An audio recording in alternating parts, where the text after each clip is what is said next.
Sinzira okubanga oli ku mukutu gwa Projan Media TV tukwebaza kubanga kyokola kyansusso.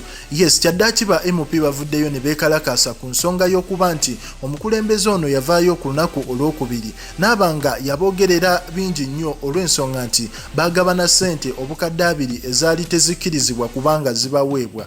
Ba MP bano babadde balina WhatsApp group eya Parliament era mwe babadde boogerera ebisongovu olw'ensonga nti abasinga bagamba nti omukulembeze ono ye yabwa ekiragiro ekyo era ne kiba nti yavuddeyo n'abanga abeefuulira. Ba MP bano bongedde okugamba nti omukulembeze ono yabawa ssente za age limit oba togikwatako ne babanga basobola okukola omulimu ogw'amaanyi okusobola oyisa etteeka eryo, naye zo teyavuddeyo zoogerako ate teyabavuddemu.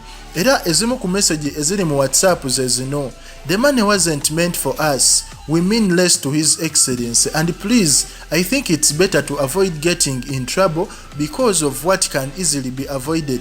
Give the vultures money to feast on." Omulala n'agamba nti ssente zino zirimu ebyobufuzi era akyazirina kyandibadde kirungi okuzizaayo. This payment has turned into political. The best thing is for whoever has it to take it back. Omulala n'agamba, "So with the age limit money it was never immoral."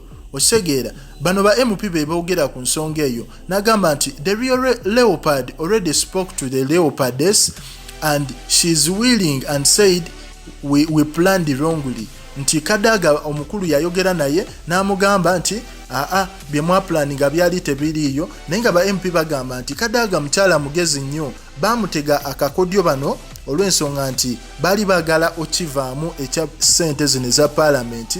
Kati omukyala gwe baakirekamu yali Kadaga. Omu n'agamba nti nze sikkiriziganya nakyo olw'ensonga nti Kadaga akakiiko ke yatuula nako kalabika ke kamusetinga okusobola okuba nga agwa mukana akatego kuba ye mukyala mugezi, abantu ng'abo tatera kukolagana nabo singa yakitegeera.